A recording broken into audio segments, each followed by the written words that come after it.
Tous les peuples, battez des mains, acclamez Dieu par vos cris de joie. Au nom du Père et du Fils et du Saint-Esprit, Amen. la grâce de Jésus-Christ notre Seigneur, l'amour de Dieu le Père et la communion de l'Esprit Saint soient toujours avec vous. Et avec votre esprit. Nous voici encore une fois réunis devant le Seigneur et nous voulons lui offrir cette Eucharistie ensemble avec vous qui devient en même temps une Eucharistie spirituelle parce qu'elle nous rassemble alors que nous sommes éloignés d'une manière physique. Deux thèmes dans notre célébration, c'est toujours le sacerdoce de Jésus sur lequel nous méditons et aussi aujourd'hui dans l'Évangile, on nous rappelle l'appel du Seigneur adressé à chacune d'entre nous. Au début de cette rencontre, tournons-nous vers la miséricorde du Père.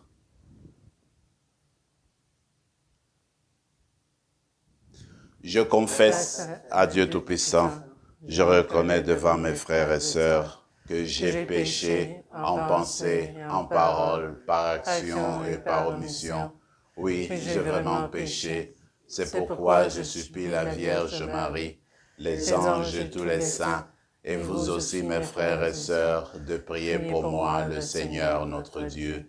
Que Dieu Tout-Puissant nous fasse miséricorde, qu'il nous pardonne nos péchés, nous conduise à la vie éternelle. Amen. Seigneur, prends pitié. Seigneur, prends pitié. Ô Christ, prends pitié. Ô Christ, prends pitié. Seigneur, prends pitié. Seigneur, prends pitié. Prions le Seigneur. Tu as voulu, Seigneur, qu'en recevant ta grâce, nous devenions des fils et des filles de lumière. Ne permets pas que l'erreur nous plonge dans la nuit, mais accorde-nous d'être toujours rayonnants de ta vérité. Par Jésus-Christ, ton Fils, notre Seigneur et notre Dieu, qui règne avec toi et le Saint-Esprit, maintenant et pour les siècles des siècles. Amen.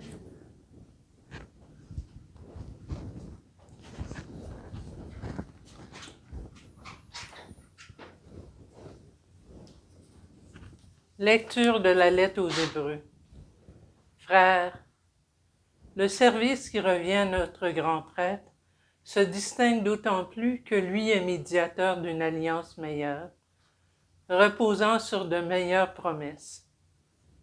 En effet, si la première alliance avait été irréprochable, il n'y aurait pas eu lieu d'en chercher une deuxième. Or, c'est bien un reproche que Dieu fait à son peuple quand il dit « Voici venir des jours, dit le Seigneur, où je conclurai avec la maison d'Israël et avec la maison de Juda une alliance nouvelle. Ce ne sera pas comme l'alliance que j'ai faite avec leur père, le jour où je les ai pris par la main pour les faire sortir du pays d'Égypte. Eux ne sont pas restés dans mon alliance. Alors moi, je les ai délaissés, dit le Seigneur. Mais voici quelle sera l'alliance que j'établirai avec la maison d'Israël, quand ces jours-là seront passés, dit le Seigneur. Quand je leur donnerai mes lois, je les inscrirai dans leurs pensées et sur leur cœur. Je serai leur Dieu et ils seront mon peuple. Ils n'auront plus à instruire chacun son concitoyen, ni chacun son frère en disant « Apprends à connaître le Seigneur », car tous me connaîtront, des plus petits jusqu'aux plus grands. Je serai indulgent pour leurs fautes, je ne me rappellerai plus leurs péchés. En parlant d'alliance nouvelle, Dieu a rendu ancienne la première. Or, ce qui devient ancien et qui vieillit est près de disparaître. Parole du Seigneur. Nous rendons grâce à Dieu. Le répond, amour et vérité se rencontrent. Amour et vérité se rencontrent. Fais-nous voir, Seigneur, ton amour et donne-nous ton salut. Ton salut est proche de ceux qui te craignent et la gloire habitera notre terre.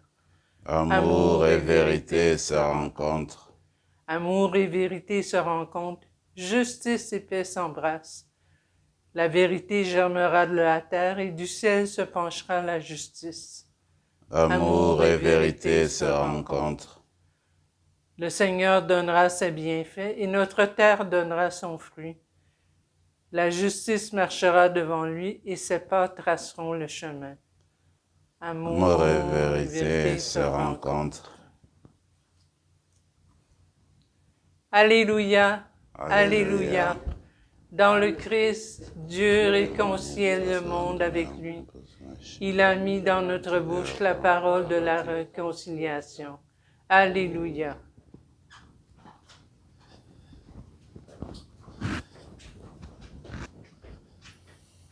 Le Seigneur soit avec vous. Et avec votre esprit. Évangile de Jésus-Christ selon saint Marc. Gloire à toi, Seigneur. En ce temps-là, Jésus gravit la montagne et il appela ceux qu'il voulait. Ils vinrent auprès de lui et il en institua 12 pour qu'ils soient avec lui et pour les envoyer proclamer la bonne nouvelle avec le pouvoir d'expulser les démons. Donc, il établit les 12.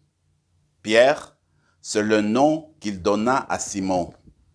Jacques, fils de Zébédée, et Jean, le frère de Jacques.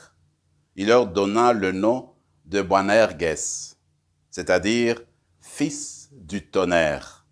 André, Philippe, Barthélemy, Matthieu, Thomas, Jacques fils d'Alphée, Thaddée, Simon le Zélote, et Judas Iscariote, celui-là même qui le livra. Acclamons la parole du Seigneur. Louange à toi, Seigneur Jésus.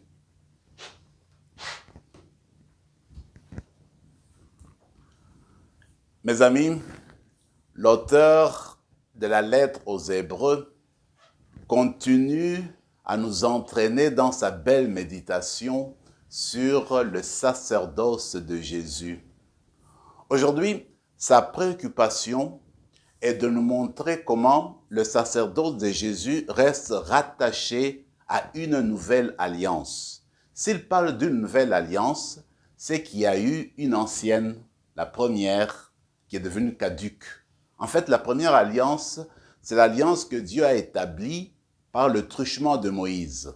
Il a établi avec le peuple d'Israël. Vous vous rappelez, c'était au moment de la traversée du désert, quand ils sont arrivés, le peuple est arrivé au mont Sinaï, Moïse est monté et il a été en dialogue avec Dieu, il est descendu avec les tables de la parole de Dieu, les tables de 10 commandements qu'on dit.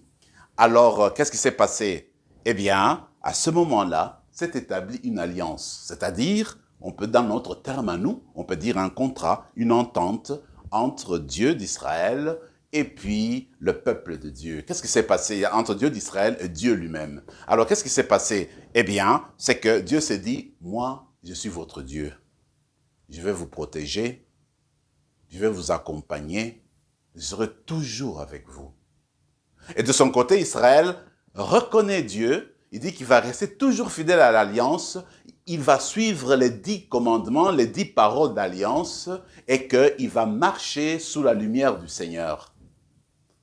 En bout de ligne, ce qui est arrivé, Israël n'est jamais resté fidèle. Il n'a pas suivi les lois qui étaient marquées sur les 2 tables de pierre. Et voilà que l'alliance n'a pas abouti. Alors l'auteur nous dit, cette alliance-là est ancienne, mais Jésus est venu avec une nouvelle alliance. C'est lui qui nous fait passer chez le Père, c'est lui qui nous rapproche de Dieu, c'est par lui que nous devenions un nouveau peuple de Dieu. Alors il dit, quelle est cette nouvelle alliance? Alors il dit, cette nouvelle alliance a été établie en Jésus-Christ par sa mort et sa résurrection. Mais cette nouvelle alliance nous amène aussi une nouvelle loi, la loi de l'amour. Mais cette loi-là n'est pas extérieure en nous. Elle n'est pas inscrite sur les 2 tables de pierre, mais elle est inscrite, dit-il, dans notre cœur. Donc l'alliance nouvelle s'établit dans notre cœur. L'alliance est gravée dans notre cœur Elle est intériorisée, de sorte que Dieu, par son esprit, nous parle. Alors, quand on est disciple de Jésus, qu'on a reçu le baptême, on a l'esprit en nous et Dieu s'est dit en nous. Dieu entre en profondeur en nous. Nous pouvons parler avec Dieu en nous parce que l'esprit nous parle, Dieu est présent en nous. Alors, l'alliance en Jésus-Christ est supérieure parce qu'elle dépasse la première et qu'elle nous rapproche de Dieu et elle établit que cette relation entre chaque être humain, chaque baptisé avec son Père, se réalise en profondeur de la personne elle-même, dans son cœur, dans son âme, dans son intériorité. Alors, en vivant cette rencontre aujourd'hui, nous allons nous rappeler notre vocation missionnaire, notre vocation de baptiser. Vous vous rappelez, Jean-Baptiste disait, « Eh bien, moi, je vous baptise dans l'eau. C'est un baptême de conversion. Mais après moi viendra celui qui vous baptisera dans l'esprit. » Donc, le baptême que nous avons reçu, quand nous étions probablement, la plupart d'entre nous, encore des petits enfants, eh bien, c'est le baptême d'esprit. L'esprit a gravé dans notre cœur la parole de Dieu, a gravé dans notre cœur la présence de Dieu. Donc, il faut entrer en profondeur de nous-mêmes chaque jour pour parler avec Dieu, pour entendre sa parole. Alors, ces sacerdoces de Jésus continuent aujourd'hui dans l'Évangile parce que nous sommes dans l'Évangile de Marc. Voilà que Jésus a commencé à annoncer sa bonne nouvelle. Mais s'est rendu compte qu'il aura besoin de personnes pour associer à sa mission. Alors j'aime beaucoup comment Marc nous exprime cet appel des 12. Jésus gravit la montagne. C'est comme si il faut monter un peu plus haut. Et on sait que dans l'Écriture, la montagne, c'est toujours l'idée du lieu de Dieu, c'est proche de Dieu, c'est là que se trouve Dieu. Jésus va sur son trône.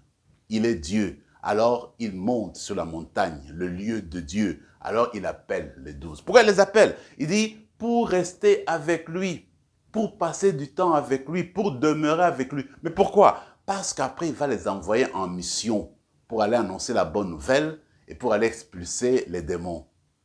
Pour être disciple de Jésus, il faut demeurer avec lui. Il faut rester avec lui. Il faut s'ancrer en lui. Il faut se mettre à son école. Il faut garder silence en nous. Il faut l'écouter, l'accueillir pour laisser sa parole se graver en nous. Alors à ce moment-là, nous serons en mesure de réaliser notre mission quotidienne.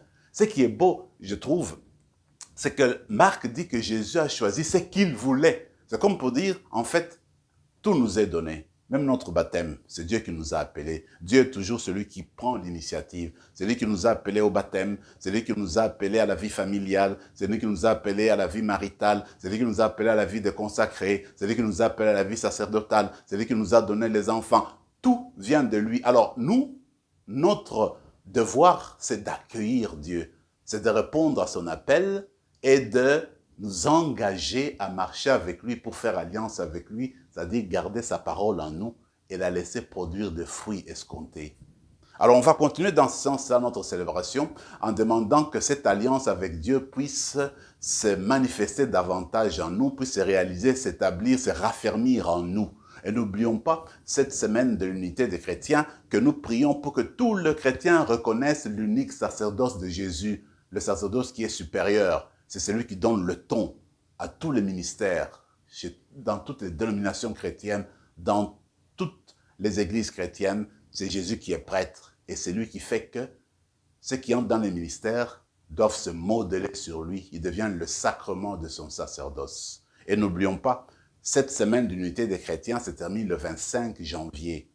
Alors, quand on arrive lundi, le 25, ça ne veut pas dire qu'on croise les bras, c'est fini. Mais il faudrait porter cette intention continuellement durant toute l'année parce que c'est une nécessité. Il faudrait que l'Église redevienne une, que les disciples du Christ redeviennent un, comme Jésus a prié la veille de sa mort. Alors que notre célébration d'aujourd'hui, encore une fois, nous rapproche de Dieu et que cette même célébration eucharistique nous fasse grandir dans l'amour pour Dieu, mais dans l'amour pour le prochain. Amen.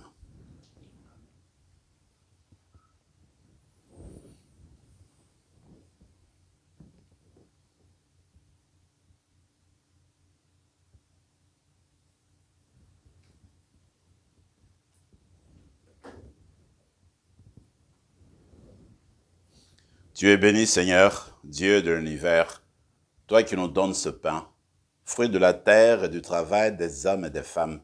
Nous te le présentons, il deviendra le pain de la vie. Béni soit Dieu maintenant et toujours.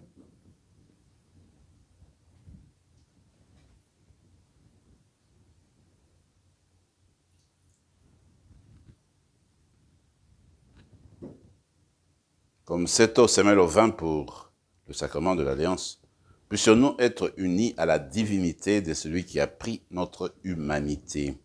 Tu es béni, Seigneur, Dieu de l'univers, toi qui nous donnes ce vin, fruit de la vigne et du travail des hommes et des femmes. Nous te le présentons, il deviendra le vin du royaume éternel. Béni soit Dieu maintenant et toujours. Humbles et pauvres, nous te supplions, Seigneur, accueille-nous, que notre sacrifice en ce jour trouve grâce devant toi. Lave-nous de nos fautes, Seigneur, purifie-nous de nos péchés. Prions ensemble, mes frères et mes sœurs, au moment d'offrir le sacrifice de toute l'Église. Pour la gloire de Dieu, le salut du monde. Dieu qui agit avec puissance dans tes sacrements, fais que le peuple assemblé pour te servir soit accordé à la sainteté de tes propres dons. Par Jésus le Christ, notre Seigneur. Le Seigneur soit avec vous. Avec votre esprit. Élevons notre cœur. Le tournons vers le Seigneur. Rendons grâce au Seigneur notre Dieu. Il est juste et bon. Vraiment, il est juste et bon de te rendre gloire, de t'offrir notre action de grâce toujours et en tout lieu. À toi, Père très saint, Dieu éternel et tout-puissant par le Christ notre Seigneur. Le rappel de sa mort provoque notre amour. L'annonce de sa résurrection ravive notre foi. Et la promesse de sa venue nourrit notre espérance. C'est pourquoi, avec les anges et tous les saints, nous chantons et proclamons. Saint, Saint, Saint, le Seigneur Dieu de l'univers. Le ciel et la terre sont remplis de ta gloire. Hosanna au plus haut des cieux. Béni soit celui qui vient au nom du Seigneur. Hosanna au plus haut des cieux. Tu es vraiment saint, Dieu de l'univers, et toute la création proclame ta louange, car c'est toi qui donnes la vie. C'est toi qui sanctifies toutes choses par ton Fils Jésus-Christ notre Seigneur, avec la puissance de l'Esprit Saint. Et tu ne cesses de rassembler ton peuple, afin qu'il te présente partout dans le monde une offrande pure. C'est pourquoi nous te supplions de consacrer toi-même les offrandes que nous apportons. Sanctifie-les par ton esprit, pour qu'elles deviennent le corps et le sang de ton Fils Jésus-Christ notre Seigneur, qui nous a dit de célébrer ce mystère. La nuit même où il fut livré, il prit le pain. En te rendant grâce, il le bénit, il le rompit, et le donna à ses disciples en disant, « Prenez et mangez-en tous. Ceci est mon corps, livré pour vous. »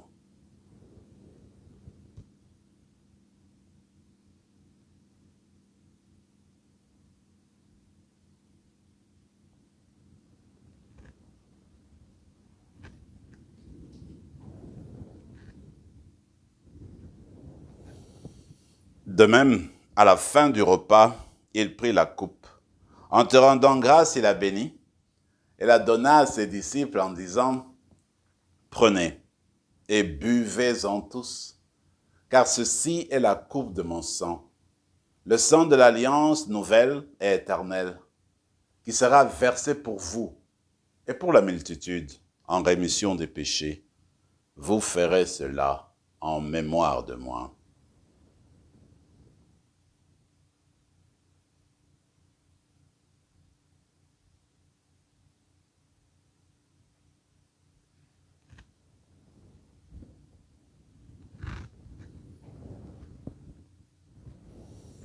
Il est grand le mystère de la foi. Proclamons ta mort, Seigneur Jésus. Nous célébrons ta résurrection et nous attendons ta venue dans la gloire.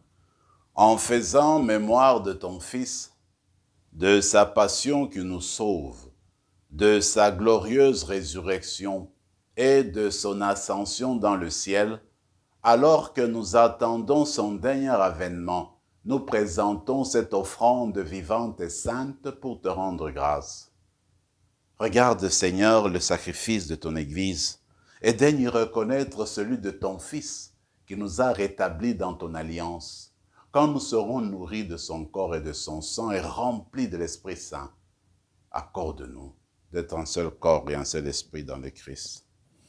Que l'Esprit Saint fasse de nous une éternelle offrande à ta gloire, pour que nous obtenions un jour les biens du monde à venir, auprès de la Vierge Marie, la bienheureuse Mère de Dieu, avec Saint Joseph son époux, avec les apôtres, les martyrs, Saint Rémy et les saints de tous les temps, et tous ceux qui ne cessent d'intercéder pour nous. Et maintenant, nous te supplions, Seigneur, par le sacrifice qui nous réconcilie avec toi, étends au monde entier le salut et la paix. Affermis la foi et la charité de ton Église au long de son chemin sur la terre. Veille sous ton serviteur, le pape François, notre évêque Marcel, l'ensemble des évêques, les prêtres, les diacres et tout le peuple des rachetés. Écoute les prières de ta famille assemblée devant toi et ramène à toi, Père très aimant, tous tes enfants dispersés. Pour nos sœurs et frères de faim, pour les hommes et pour les femmes qui ont quitté ce monde dont tu connais la droiture, nous te prions. Reçois-les dans ton royaume, où nous espérons être comblés de ta gloire, tous ensemble pour l'éternité, par le Christ notre Seigneur, par qui tu donnes au monde toute grâce et tout bien. Par lui, avec lui et en lui, à toi, Dieu le Père Tout-Puissant, dans l'unité du Saint-Esprit, tout honneur et toute gloire pour les siècles des siècles.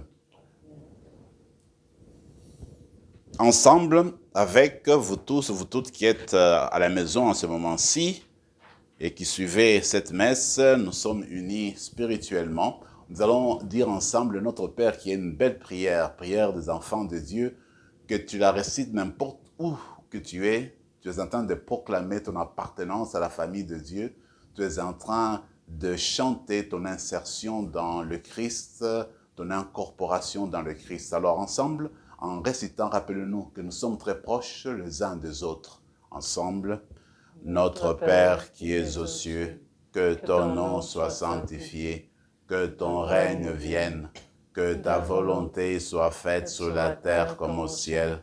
Donne-nous aujourd'hui notre pain de ce jour. Pardonne-nous nos offenses, comme nous pardonnons aussi à ceux qui nous ont offensés.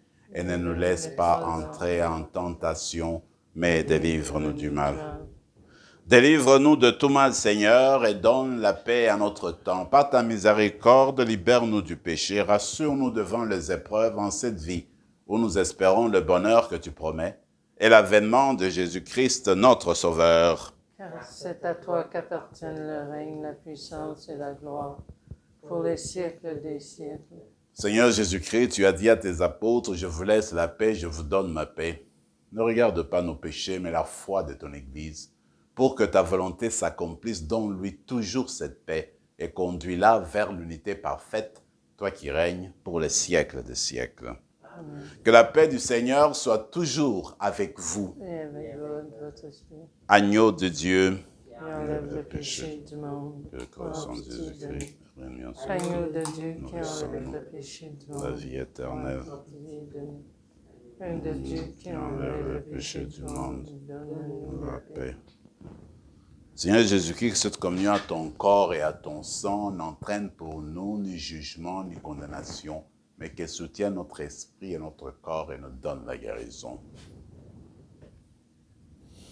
Heureux les invités au repas du Seigneur, voici l'agneau de Dieu qui enlève le péché du monde. Seigneur, je ne suis pas digne de te recevoir, mais dis seulement une parole et je serai guéri. Que le corps et le sang de Christ nous gardent pour la vie éternelle. Amen.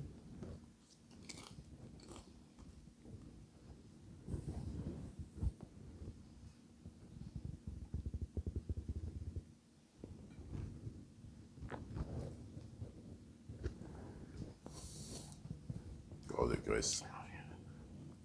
Corps de Christ.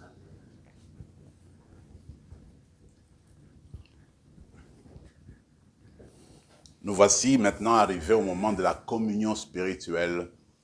Laissons le Seigneur descendre en nous et parlons-lui de ce dont on a besoin aujourd'hui pour notre âme, mais aussi pour nos besoins matériels, pourquoi pas. Exprimons-nous nos préoccupations pour ces temps-ci qu'on passe et demandons qu'il demeure toujours avec nous.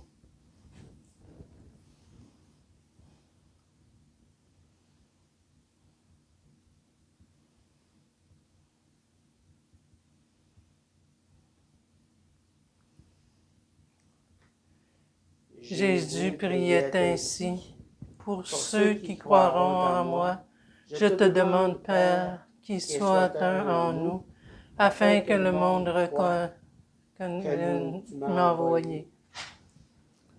Prions encore le Seigneur, que le corps et le sang de Jésus-Christ, offerts en sacrifice reçu en communion, nous donne la vie, Seigneur, reliés à toi par une charité qui ne passera jamais, nous porterons des fruits qui demeurent. Par Jésus le Christ, notre Seigneur. Amen. Le Seigneur soit avec vous. Et avec votre esprit. Et que Dieu Tout-Puissant vous bénisse, le Père, le Fils et le Saint-Esprit. Amen. Allez dans la paix du Christ. Nous rendons grâce à Dieu. Dieu.